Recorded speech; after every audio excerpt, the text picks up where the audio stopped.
Students, welcome to my channel mathematics. इसके पहले lecture में हम लोगों ने देखा था सिमेट्रिक मैट्रिक्स और एस्क्यू सिमेट्रिक मैट्रिक्स और उस पर क्वेश्चन भी लगाए थे। आज के इस लेक्चर में हम लोग पढ़ेंगे एलिमेंट्री ट्रांसफॉर्मेशन ऑफ मैट्रिसेज और इन्वर्स निकालना सीखेंगे इसके मदद से और उस पर क्वेश्चन भी लगाएंगे। तो आइए देखते हैं एलिमेंट्री ट्रांसफॉर्मेशन ऑफ मैट्रिसेज होता क्या है। देखो, किसी भी मैट्रिक्स में 6 ट्रांसफॉर्मेशन होता है, जिसमें 3 ट्रांसफॉर्मेशन हम कॉलम में कर सकते हैं और तीन ट्रांसफॉर्मेशन रो में कर सकते हैं, जिसको हम एलिमेंट्री ऑपरेशन या ट्रांसफॉर्मेशन कहते हैं। इसको दो पार्ट में करेंगे, जिसमें पहला 3 एलिमेंट्री रो ऑपरेशन या ट्रांसफॉर्मेशन होगा और दूसरा होगा 3 एलिमेंट्री कॉलम ऑपरेशन या फिर ट्रांसफॉर्मेशन। तो पहले हम रो पे 3 ऑपरेशन जो करेंगे, 3 ट्रांसफॉर्मेशन जो करेंगे, उसका डिस्कशन कर लेते हैं। तो इसमें पहला रो पे क्या क्या ट्रांसफॉर्मेशन करेंगे। पहला ट्रांसफॉर्मेशन हम कर सकते हैं कि किसी दो रो को एक दूसरे में इंटरचेंज कर सकते हैं। देखो कैसे, इसका पहला टॉपिक पढ़ते हैं, इंटरचेंज ऑफ एनी टू रो। और रो ऑपरेशन हम कर रहे हैं, रो ट्रांसफॉर्मेशन कर रहे हैं, तो उसमें पहला ट्रांसफॉर्मेशन कर सकते हैं किसी दो रो का, अगर कोई मैट्रिक्स है 2x2 का या फिर 3x3 का, तो उसमें हम दो रो को आपस में इंटरचेंज कर सकते हैं। जैसे एक ith रो है, तो इसको आपस में i और j रो है, तो उसको हम आपस में इंटरचेंज कर सकते हैं। एक एग्जांपल देखते हैं। एग्जांपल 3 2 -1 √2 4 6 5 -3 7। एक एग्जांपल है जिसमें हमको बोल रहा है कि R2 को इंटरचेंज करो R3 से और R3 को इंटरचेंज करो R2 से। इसका सिंबल यही हुआ, तो इसको क्या करेंगे हम, मैट्रिक्स ए जो हुआ, अब R2 के जगह पे ये रो 1 हो गया, ये रो 2 हो गया, ये रो 3 हो गया। तो इसका मतलब क्या हुआ कि रो 2 के जगह पे रो 3 चला जाएगा और रो 3 के जगह पे रो 2 आ जाएगा। तो ये मैट्रिक्स चेंज होकर क्या बनेगा, 3 2 -1। रो 1 तो वैसे ही रहेगा और रो 2 के जगह पे रो 3 आ जाएगा। तो रो 3 यहाँ पे करो तो 5 -3 7 और ये रो 2 4 6। ये पहला एग्जांपल हुआ इंटरचेंज ऑफ एनी टू रो। अब उसी मैट्रिक्स में हम दूसरा ट्रांसफॉर्मेशन क्या कर सकते हैं, multiplication of a row by a non zero number. कोई भी नॉन जीरो नंबर में हम कोई भी रो में हम नॉन जीरो नंबर से मल्टीप्लाई कर सकते हैं। जैसे रो 2 में हम लिखें कि R2 = 2R3। एग्जाम्पल देख लेते हैं। जैसे मान लो ये मैट्रिक्स ए दिया हुआ है, ये मैट्रिक्स ए में क्या बोल रहा है कि R2 = R2 2R3 2R2। यहाँ R2 रहेगा तो यहाँ R2 ही रहेगा, तो R2 2R3 में चेंज होगा। तो क्या करेंगे, इसमें रो में 2 से मल्टीप्लाई करने के, तो ये मैट्रिक्स ए चेंज होके क्या बनेगा, मैट्रिक्स ए रो 1 तो फिक्स रहेगा, 3 2 -1 √2 4 6। इसमें √2 में R2 में क्या बोल रहा है, ये R2 × 2 R2 ही होगा। तो इसमें क्या बोल रहा है कि R2 में तुमको 2 से मल्टीप्लाई करना है, तो 2 से मल्टीप्लाई करो, 2 √2 हो जाएगा, 4 × 2 6 × 2 और R3 लिखो 5 -3 7। ये मैट्रिक्स कितना बन जाएगा,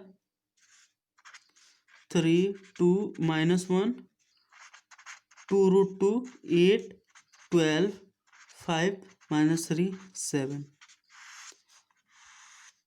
इसका क्या था, multiplication of a row by a non zero number. किसी भी नॉन जीरो नंबर में अगर कोई भी रो में नॉन जीरो नंबर मल्टीप्लाई करते हैं तो इसका ये रूल होता है।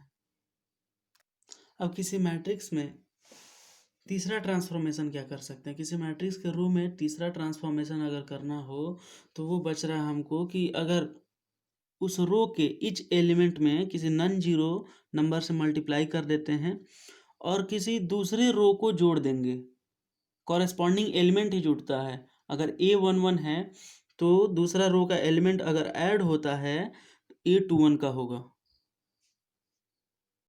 एक एग्जाम्पल को इसको अच्छे से समझते हैं कि ये क्या लिखा हुआ है। देखो, एक मैट्रिक्स ए दिया हुआ है और इसमें क्या बोल रहा है, तुमको ट्रांसफॉर्मेशन क्या करना है, R1 is equals to R1 plus 2R3। मतलब R1 के जगह पे हमको क्या लिखना है, R3 में 2 से मल्टीप्लाई करो और फिर R1 जोड़ो। R1 के जगह पे ये रो 1 है, रो 1, रो 2, रो 3, तो रो 1 के जगह पे क्या करना है, इसी में दूसरे रो को जोड़ना है 2 से मल्टीप्लाई करके।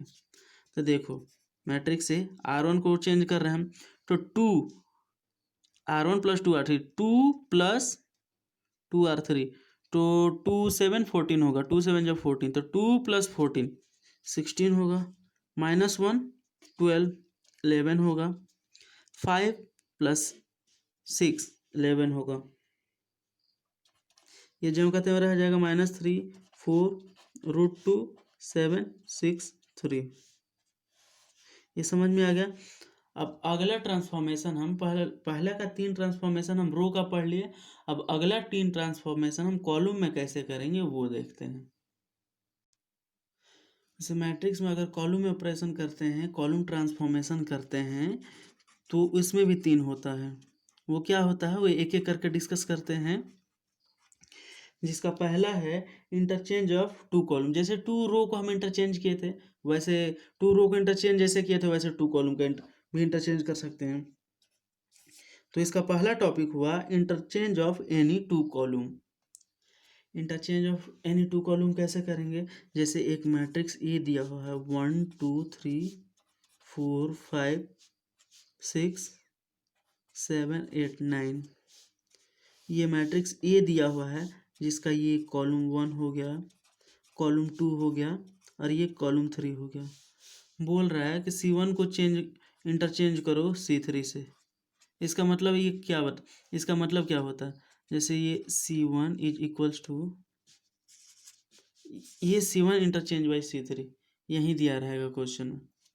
तो तुम क्या करोगे, ये मैट्रिक्स ए चेंज हो जाएगा, C1 के जगह पे C3 आ जाएगा और C3 के जगह पे C1 चला जाएगा। तो ये C1 है, कॉलम 1 है, यहाँ पे C3 ला दो, 3 6 9 2 5 8 1 4 7, ये इंटरचेंज हुआ, इंटरचेंज ऑफ एनी 2 कॉलम।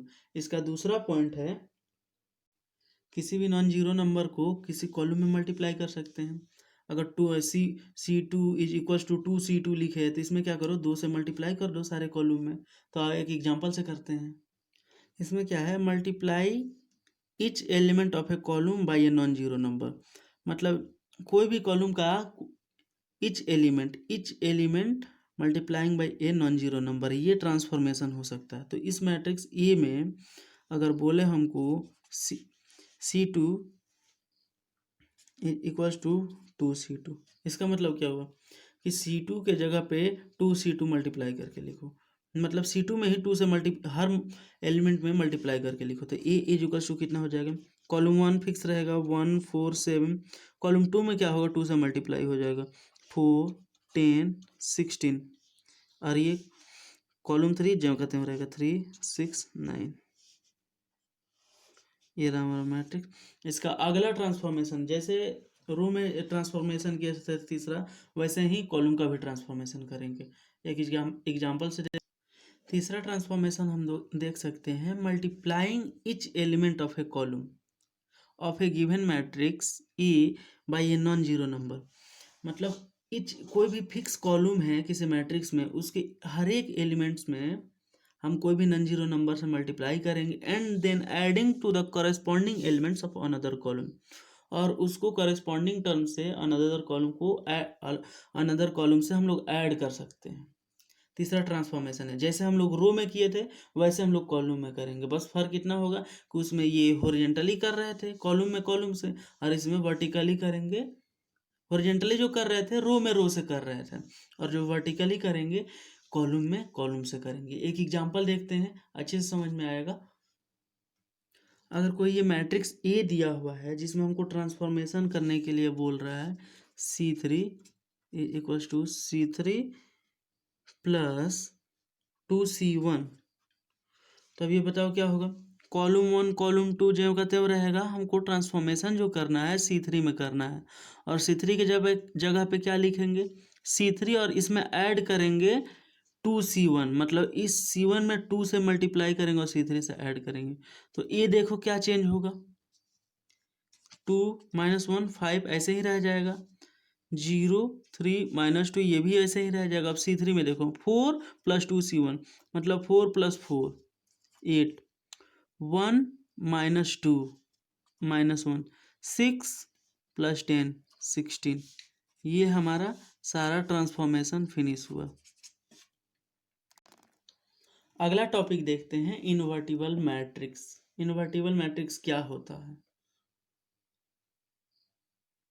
देखो, अगर कोई स्क्वायर मैट्रिक्स ए है, कोई स्क्वायर मैट्रिक्स ए जिसका ऑर्डर हमको m है, और दूसरा स्क्वायर मैट्रिक्स सेम ऑर्डर का हो जो b हो, और उसमें देखो a और b, पहला स्क्वायर मैट्रिक्स था m ऑर्डर का और दूसरा स्क्वायर मैट्रिक्स b था सेम ऑर्डर का, दोनों को आपस में मल्टीप्लाई किए, ए भी मल्टीप्लाई करो या फिर बी और ए मल्टीप्लाई करो, जो दोनों को मल्टीप्लाई करने पे अगर आइडेंटिटी मैट्रिक्स मिलता है तो बी हम बोलेंगे ए का इन्वर्स मैट्रिक्स है, और उसको ए इन्वर्स से डिनोट किया जाता है। देखो, if a square matrix of M and if a square matrix A of order M, कोई स्क्वायर मैट्रिक्स ए है जिसका ऑर्डर एम है, and if there exist another square matrix B of same order, दूसरा square matrix B same order का exist करता है, such that A B is equals to B A is equals to I, मतलब identity matrix, then B is called inverse of ए, और इसको हम ए to the power -1 से denote करते हैं। देखो, अगर कोई मैट्रिक्स ए दिया हुआ है 3 5 1 2, और दूसरा मैट्रिक्स बी इसी ऑर्डर का, ये 2 × 2 का ऑर्डर है, और इसी ऑर्डर का ये स्क्वायर मैट्रिक्स है 2 × 2 का, और दूसरा स्क्वायर मैट्रिक्स सेम ऑर्डर का हमको 2 - 5 -1 3 हो, अगर इन दोनों को मल्टीप्लाई करने में ए से बी से मल्टीप्लाई करो या फिर बी को ए से मल्टीप्लाई करने पे हमको 2 × 2 का आइडेंटिटी मैट्रिक्स मिले, तो ये बी को हम ए का इन्वर्स बोलेंगे। दोनों को मल्टीप्लाई करो, देखते हैं क्या आता है। इन दोनों मैट्रिक्स ए बी को मल्टीप्लाई कर रहे हैं, तो 3 2 = 6 और -5 1, -15 -15 + 15 0, 2 और -2 0, -5 और +6 1, ये देखो आइडेंटिटी मैट्रिक्स आ गया। A into B is equals to identity matrix, A into B is equals to identity matrix, यहाँ पे बी क्या है, inverse of A, B is inverse of A.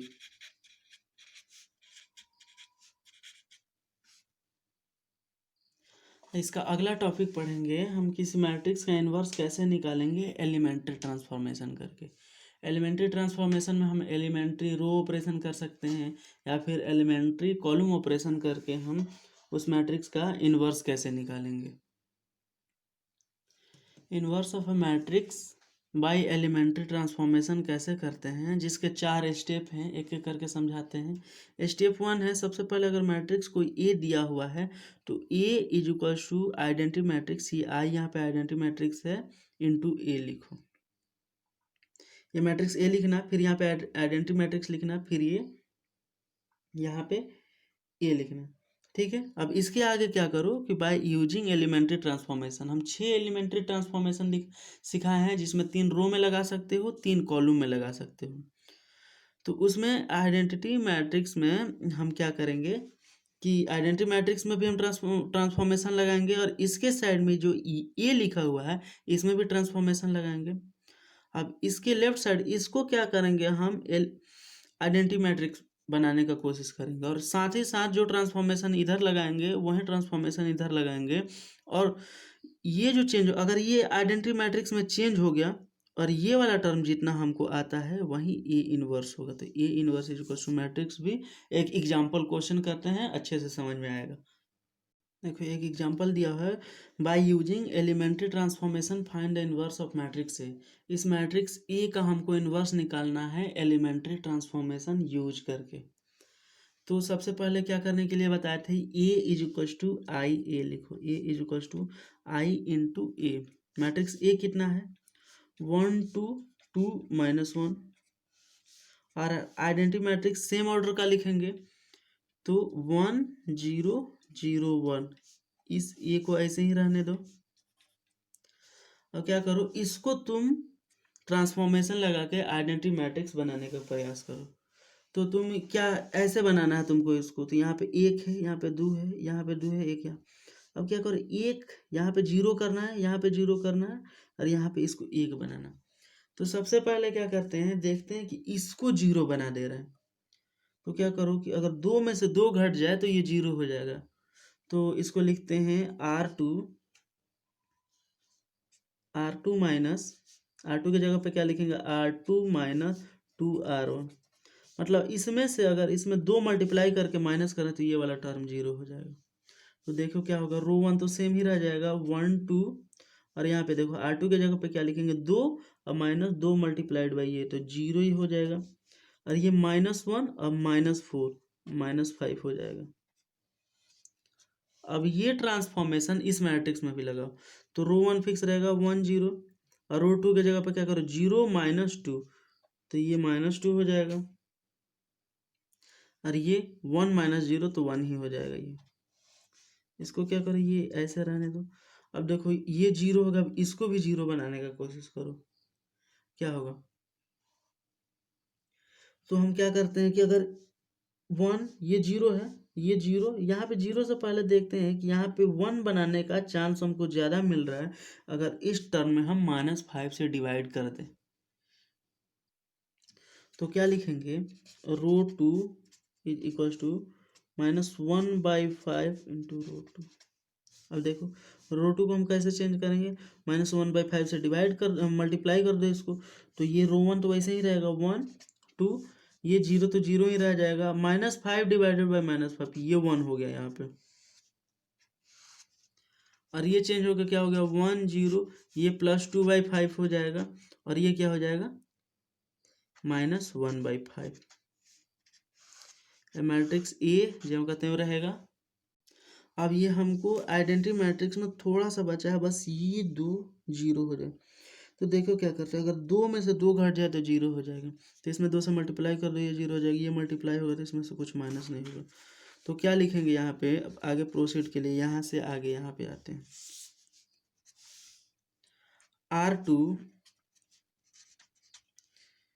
R2 minus 2R1। तो R1 फिक्स रहेगा 1 2, R1 हमको 0 1 मिल गया था, R2 हमको 0 1 मिल गया था, हमको चेंज करना था R1 को, तो ये हमने गलती कर दिया। R1 को क्या चेंज करेंगे, R1 minus 2R2, R1 minus 2R2। तो देखो 1 -0 1 ही रह जाएगा, 2 -2 ये 0 हो जाएगा, ये 0 और ये 1। अब यही ट्रांसफॉर्मेशन इसमें अप्लाई करो, तो 1 माइनस इसमें 2 से मल्टीप्लाई होगा तो 4/5, तो 1 - 4/5 कितना होगा, 1/5। और 0 और माइनस माइनस 2/5, तो 0 प्लस ये 2/5 हो जाएगा, और ये 2/5 माइनस 1/5 मल्टीप्लाइड बाई 1। तो ये इन्वर्स हमको ये आइडेंटिटी मैट्रिक्स मिल गया। देखो ये वाला जो टर्म है हमको आइडेंटिटी मैट्रिक्स के हो गया। जब ये आइडेंटिटी मैट्रिक्स हो गया तो ये जो मिलेगा हमको यही इन्वर्स होगा। तो A inverse is equals to 1/5 2/5 2/5 minus 1/5। यही तुम्हारा आंसर हुआ ए इन्वर्स का। अब तुम यही काम तुम कॉलम को भी ट्रांसफॉर्म करके कर सकते हो। ये जो ट्रांसफॉर्मेशन लगा रहे हो कॉलम में लगा सकते हो। तो इसका अगला एक्सरसाइज सॉल्व करना, एलिमेंट्री ट्रांसफॉर्मेशन का जो एनसीईआरटी है सारा क्वेश्चन सॉल्व हो जाएगा। आज के लिए इतना ही रहने देते हैं। अगर ये लेक्चर तुमको पसंद आ रहा है तो लाइक करो, शेयर करो और इसको सब्सक्राइब भी करो।